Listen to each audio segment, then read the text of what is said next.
नमस्कार दोस्तों। एक बार फिर से आप सभी का टू द पॉइंट चैनल में स्वागत है। दोस्तों, UP police re exam date announce कर दिया गया है। 23 अगस्त से यूपी पुलिस का री एग्ज़ाम शुरू होने जा रहा है।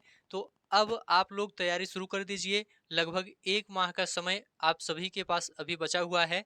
आप सभी लोग अच्छे से तैयारी शुरू कर दीजिए, रिवीजन शुरू कर दीजिए। आज के इस वीडियो में दोस्तों हम लोग सामान्य ज्ञान के कुछ महत्वपूर्ण प्रश्नों को देखेंगे जो पिछली बार यूपी पुलिस एग्जाम में पूछे गए थे। यहाँ पर दोस्तों आप लोग सभी प्रश्नों को अच्छे से देखिए और सभी प्रश्नों का उत्तर बताने का प्रयास कीजिए। केवल सामान्य ज्ञान के प्रश्नों को देखेंगे। 18 फरवरी 2024 शिफ्ट सेकंड में जो प्रश्न पूछे गए थे, आप लोग सभी प्रश्न ध्यान से देखिए, सभी प्रश्नों का उत्तर बताने का प्रयास कीजिए। और यहाँ पर आप लोग देखिए किस किस टॉपिक से कैसे कैसे प्रश्न यूपी पुलिस एग्जाम में पूछे जाते हैं सामान्य ज्ञान विषय के अंतर्गत। तो चलिए दोस्तों इस वीडियो को शुरू करते हैं। पहला प्रश्न आप सभी के सामने है, मामूली चीजों का देवता जिसे इंग्लिश में the God of small things कहा जाता है, निम्नलिखित में से किस प्रसिद्ध लेखक द्वारा लिखा गया उपन्यास है? ऑप्शन है दोस्तों अरुंधति राय, सूर्यकांत त्रिपाठी निराला, सलमान रुश्दी, अमीश त्रिपाठी। तो देखिए दोस्तों, मामूली चीजों का देवता या the God of small things के लेखक अरुंधति राय हैं। यहाँ पर पहला ऑप्शन आपका राइट हो जाएगा। ठीक है, ध्यान रखिएगा दोस्तों, 1997 में अरुंधति राय ने the God of small things उपन्यास लिखा था और इसी के लिए इनको 1997 में मैन बुकर पुरस्कार से सम्मानित भी किया गया था। किसके लिए? The God of small things के लिए। तो इसे आप लोग याद रखिएगा। चलिए अगला प्रश्न आप सभी के सामने है, भारत के संविधान के अनुच्छेद 64 और 89 एक के तहत निम्नलिखित में से कौन राज्यसभा का पदेन सभापति है या होता है? तो देखिए दोस्तों, यहाँ पर बी ऑप्शन राइट हो जाएगा, उपराष्ट्रपति। यहाँ पर बी ऑप्शन आपका राइट हो जाएगा, उपराष्ट्रपति। भारत के संविधान के अनुच्छेद 64 और 89 एक के तहत उपराष्ट्रपति राज्यसभा का पदेन सभापति होता है। और ध्यान रखिएगा दोस्तों, यह उपराष्ट्रपति का जो पद है यह अमेरिका के संविधान से लिया गया है। एग्जाम में पूछा जा सकता है, तो इसे भी आप लोग ध्यान रखिएगा, यह अमेरिका के संविधान से लिया गया है। और उपराष्ट्रपति बनने के लिए कम से कम उम्र आपकी 35 वर्ष होनी चाहिए, इसे भी आप लोग ध्यान रखिएगा। और भारत के पहले उपराष्ट्रपति दोस्तों सर्वपल्ली राधाकृष्णन थे, इन्हें भी आप लोग याद रखिएगा, एग्जाम में पूछा जा सकता है भारत के पहले उपराष्ट्रपति कौन थे, तो सर्वपल्ली राधाकृष्णन थे। अगला प्रश्न है, निम्नलिखित में से कौन सा दिन भारत में राष्ट्रीय युवा दिवस के रूप में मनाया जाता है?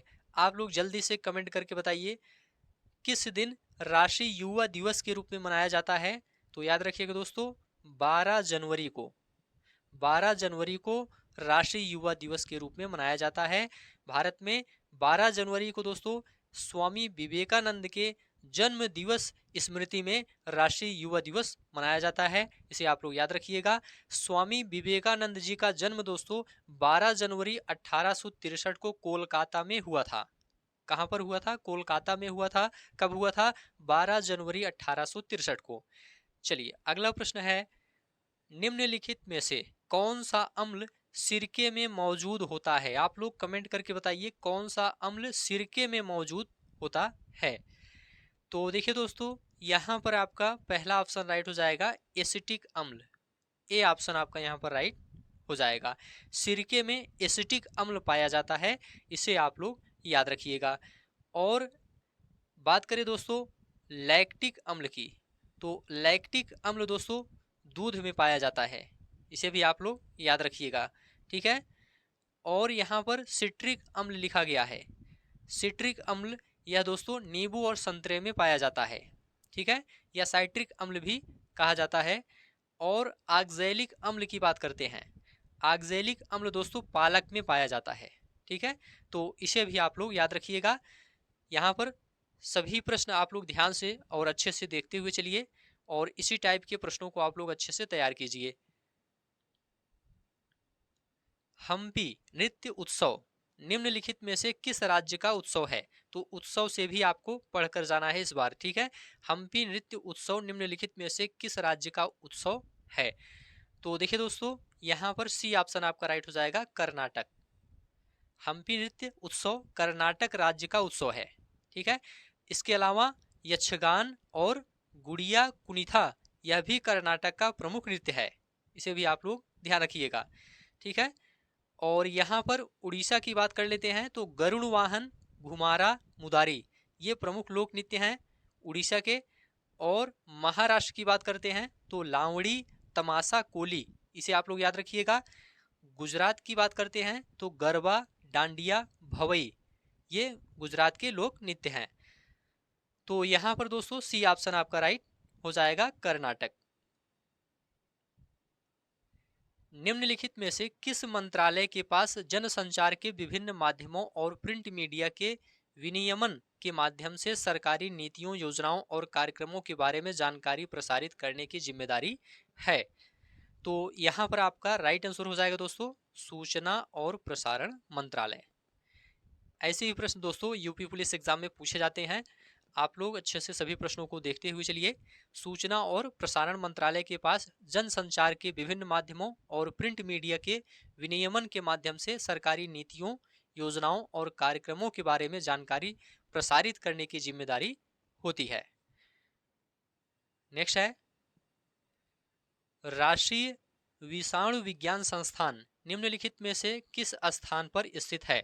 आप लोग जल्दी से कमेंट करके बताइए, राष्ट्रीय विषाणु विज्ञान संस्थान निम्नलिखित में से किस स्थान पर स्थित है?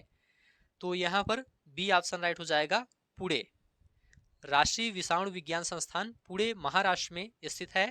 इसे दोस्तों वर्ष 1952 में वायरस रिसर्च सेंटर के रूप में स्थापित किया गया था। अगला प्रश्न है, भारत में बाल संरक्षण और कल्याण के लिए आपातकालीन टोल फ्री हेल्पलाइन नंबर क्या है? आप लोग जल्दी से बताइए, यहाँ पर आपका राइट आंसर क्या होगा? तो देखिए दोस्तों, यहाँ पर आपका बी ऑप्शन राइट हो जाएगा, 1098, 1098। भारत में बाल संरक्षण और कल्याण के लिए आपातकालीन टोल फ्री नंबर 1098 है। यहाँ पर बी ऑप्शन आपका राइट हो जाएगा। अगला प्रश्न है, निम्नलिखित में से कौन उत्तर प्रदेश राज्य में सर्वोच्च रैंकिंग वाले पुलिस अधिकारी हैं? सर्वोच्च रैंकिंग वाले पुलिस अधिकारी हैं। तो देखिए दोस्तों, यहाँ पर ए ऑप्शन आपका राइट हो जाएगा, डीजीपी, पुलिस महानिदेशक। उत्तर प्रदेश राज्य में सर्वोच्च रैंकिंग वाला पुलिस अधिकारी डीजीपी, पुलिस महानिदेशक होता है, ठीक है। तो ए ऑप्शन आपका राइट हो जाएगा। सरकार का वह खाता जो केवल चालू वित्तीय वर्ष से संबंधित है, इसमें शामिल है। क्या शामिल है? आप लोग जल्दी से बताइए कमेंट करके। तो देखिए दोस्तों, यहाँ पर आपका राइट आंसर हो जाएगा, राजस्व बजट। बी ऑप्शन आपका राइट हो जाएगा। सरकार का वह खाता जो केवल चालू वित्तीय वर्ष से संबंधित है, राजस्व बजट कहलाता है। भारतीय संविधान के अनुच्छेद 112 के अनुसार दोस्तों, एक वर्ष के केंद्रीय बजट को वार्षिक वित्तीय विवरण कहा जाता है। इसे भी आप लोग याद रखिएगा। यहाँ पर बी ऑप्शन आपका राइट हो जाएगा। मथुरा के पास मठ के एक मंदिर में किन शासकों की विशाल मूर्तियां प्रतिष्ठापित पाई गई हैं? ऑप्शन आप सभी के सामने है, आप लोग बताइए। देखिए दोस्तों, यहाँ पर सी ऑप्शन राइट हो जाएगा, कुषाण। मथुरा के पास मठ के एक मंदिर में कुषाण शासकों की विशाल मूर्तियां प्रतिस्थापित पाई गई हैं। कुषाण वंश के संस्थापक कुजुल कड़फिसेस था, याद रखिएगा, कुजुल कड़फिसेस था। और इस वंश का सबसे प्रतापी राजा दोस्तों कनिष्क था। कुषाण वंश का सबसे प्रतापी राजा कौन था? कनिष्क था। कुषाणों की दोस्तों प्रथम राजधानी की बात करें तो पुरुषपुर या पेशावर, और दूसरी राजधानी मथुरा थी। तो इसे भी आप लोग याद रखिएगा। नेक्स्ट दोस्तों, निम्नलिखित में से किस वायसराय ने ब्रिटिश शासन के दौरान बंगाल का विभाजन किया था? ऑप्शन आप सभी के सामने है, आप लोग जल्दी से कमेंट करके बताइए, किस वायसराय ने ब्रिटिश शासन के दौरान बंगाल का विभाजन किया था? तो यहाँ पर बी ऑप्शन राइट हो जाएगा दोस्तों, लॉर्ड कर्जन। लॉर्ड कर्जन ने ब्रिटिश शासन के दौरान बंगाल का विभाजन 1905 में किया था, याद रखिएगा 1905 में किया था। ठीक है, तो यहाँ पर बी ऑप्शन आपका राइट हो जाएगा। नेक्स्ट है, व्यावसायिक उपयोग के लिए सब्जियां, फूल और फल उगाना निम्नलिखित में से किस नाम से जाना जाता है? ऑप्शन आप सबके सामने है, आप लोग जल्दी से कमेंट करके बताइए। ऐसे ही प्रश्न यूपी पुलिस एग्जाम में पूछे जाते हैं, इस बार भी ऐसे ही प्रश्न पूछे जाएंगे, तो आप लोग अच्छे से इन सब प्रश्नों को तैयार कर लीजिए। इसी टाइप के और भी प्रश्नों को आप लोग रिवीजन कर लीजिए। तो यहाँ पर दोस्तों आपका राइट आंसर हो जाएगा हॉर्टिकल्चर, डी ऑप्शन आपका राइट हो जाएगा। व्यवसायिक उपयोग के लिए सब्जियां, फूल और फल उगाना हॉर्टिकल्चर कहलाता है। ठीक है, और सेरीकल्चर का संबंध रेशम के कीटों के पालन से है।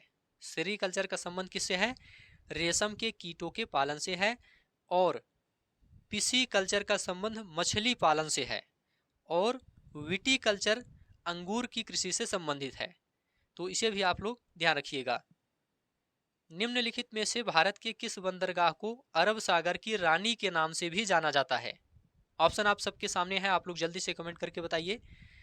तो देखिए दोस्तों, यहाँ पर बी ऑप्शन राइट हो जाएगा, कोच्चि।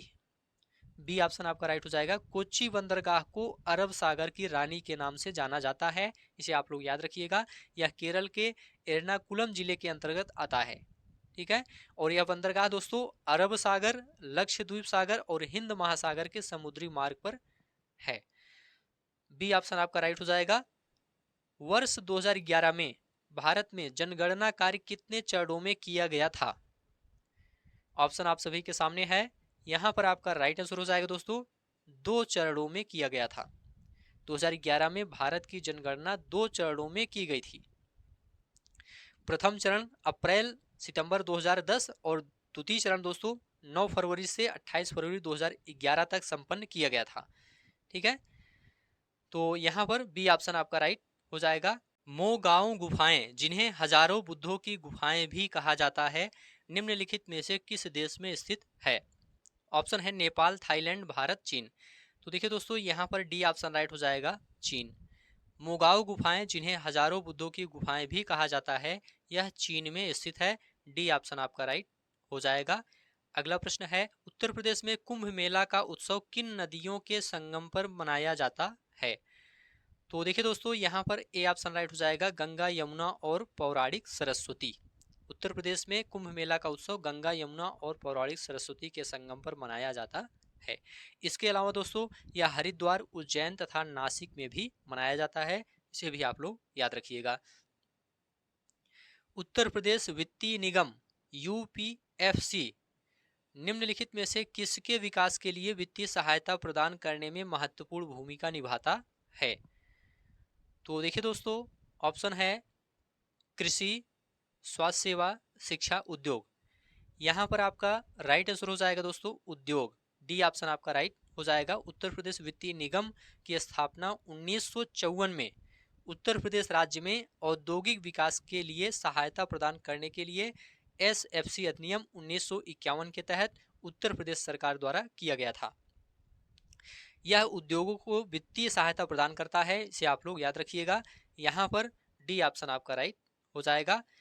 उत्तर प्रदेश का दुधवा राष्ट्रीय उद्यान निम्नलिखित में से किस जिले में स्थित है? आप लोग जल्दी से बताइए, उत्तर प्रदेश का दुधवा राष्ट्रीय उद्यान निम्नलिखित में से किस जिले में स्थित है? तो देखिए दोस्तों, यहाँ पर ए ऑप्शन आपका राइट हो जाएगा, लखीमपुर खीरी। उत्तर प्रदेश का दुधवा राष्ट्रीय उद्यान लखीमपुर खीरी जिले में स्थित है। ए ऑप्शन आपका राइट हो जाएगा। देखिए दोस्तों, उत्तर प्रदेश का जो दुधवा राष्ट्रीय उद्यान है, यह भारत नेपाल सीमा पर स्थित है।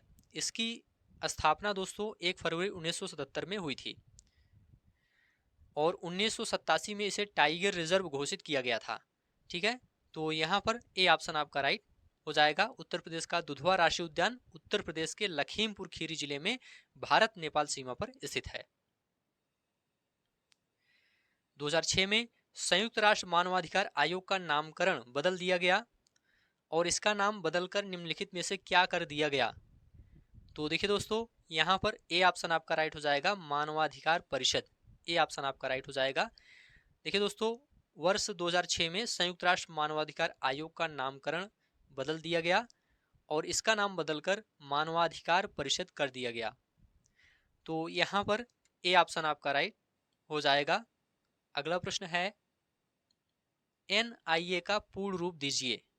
ऑप्शन आप सभी के सामने है, आप लोग बताइए। देखिए दोस्तों, यहाँ पर डी ऑप्शन राइट हो जाएगा, national investigation agency. National investigation agency इसका पूर्ण रूप है दोस्तों। यह देश में दोस्तों केंद्रीय आतंकवाद विरोधी कानून प्रवर्तन एजेंसी है। इसे 2008 में मुंबई हमले के बाद बनाया गया था।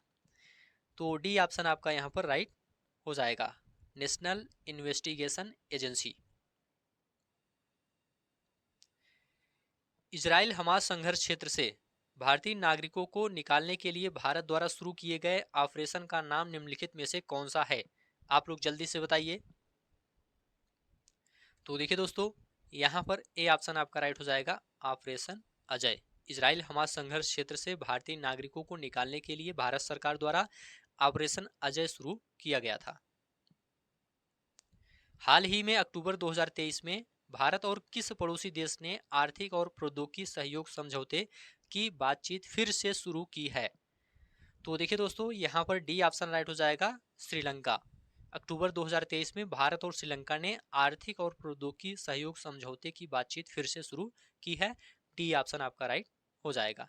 तो करंट अफेयर के ऐसे ही प्रश्न यूपी पुलिस में पूछे जाते हैं, आप लोग अच्छे से देख लीजिए।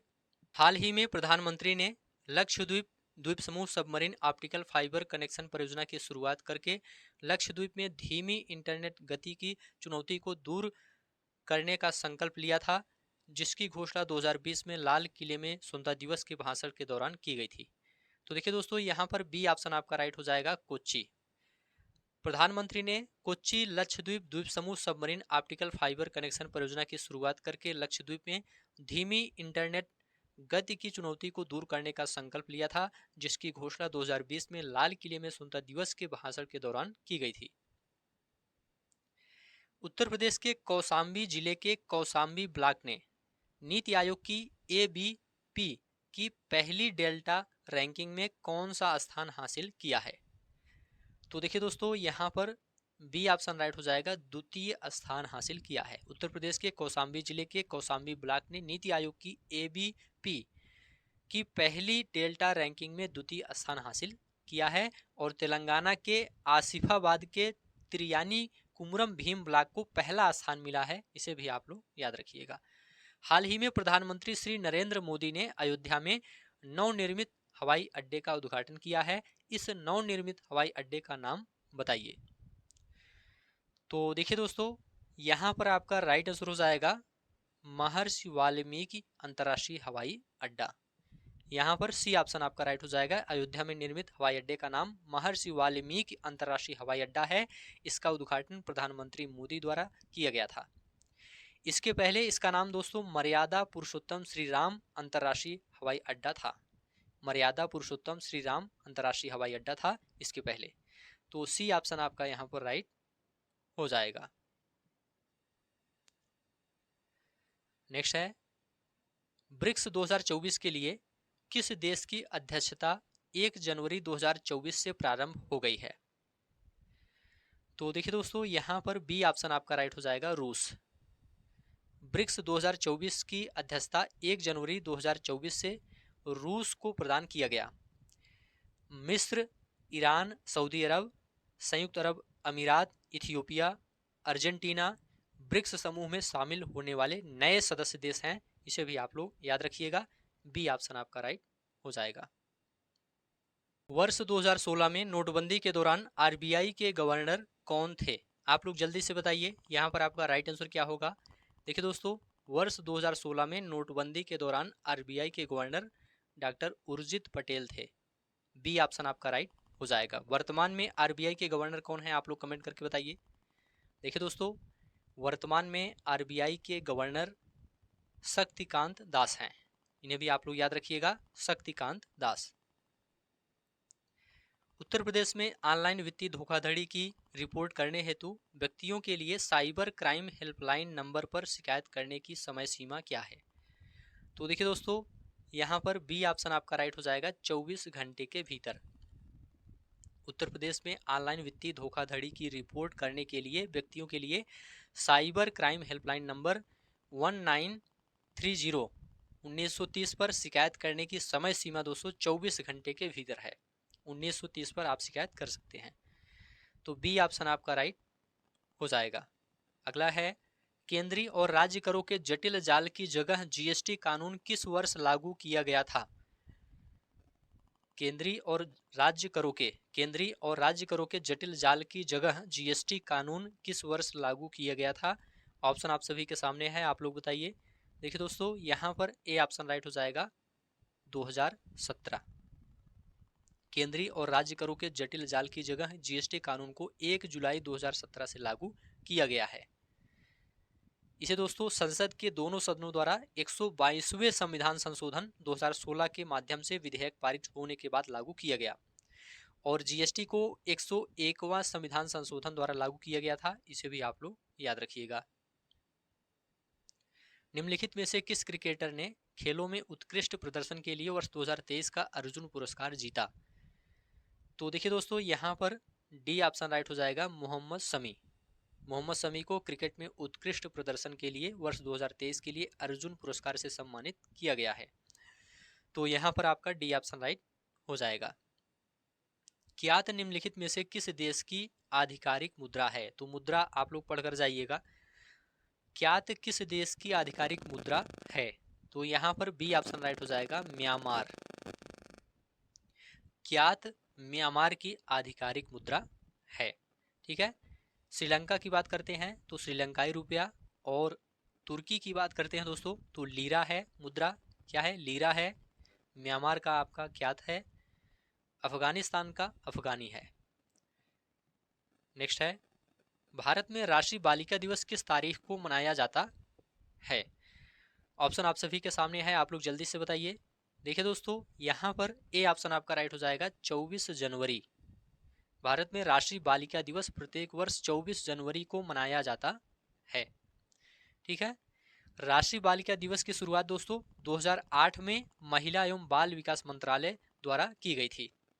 इसे भी आप लोग याद रखिएगा। हिंदी भाषा की सबसे लोकप्रिय रचनाओं में से एक मधुशाला के लेखक कौन हैं?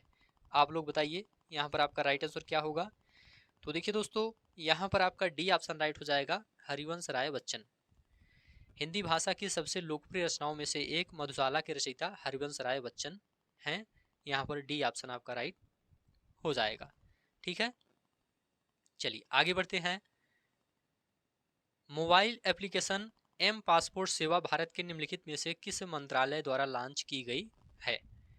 तो देखिए दोस्तों, यहाँ पर सी ऑप्शन राइट हो जाएगा, विदेश मंत्रालय द्वारा लॉन्च की गई है। मोबाइल एप्लीकेशन एम पासपोर्ट सेवा भारत के विदेश मंत्रालय द्वारा लॉन्च की गई है।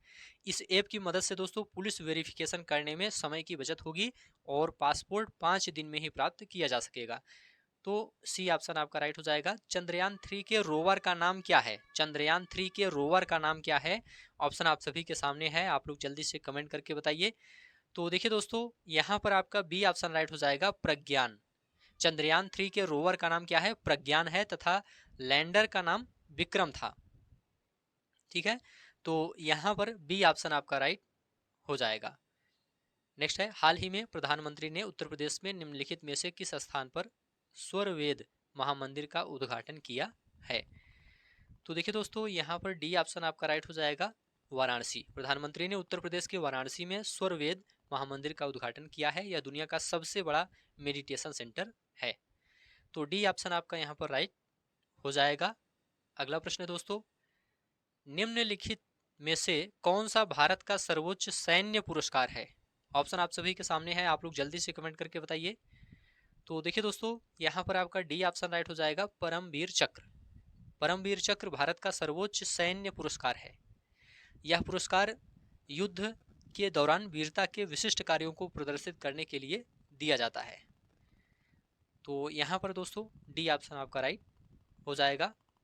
तो ठीक है दोस्तों, आज की इस वीडियो को अब यहीं पर समाप्त करते हैं। 38 प्रश्न यूपी पुलिस में पूछा जाता है सामान्य ज्ञान विषय के अंतर्गत।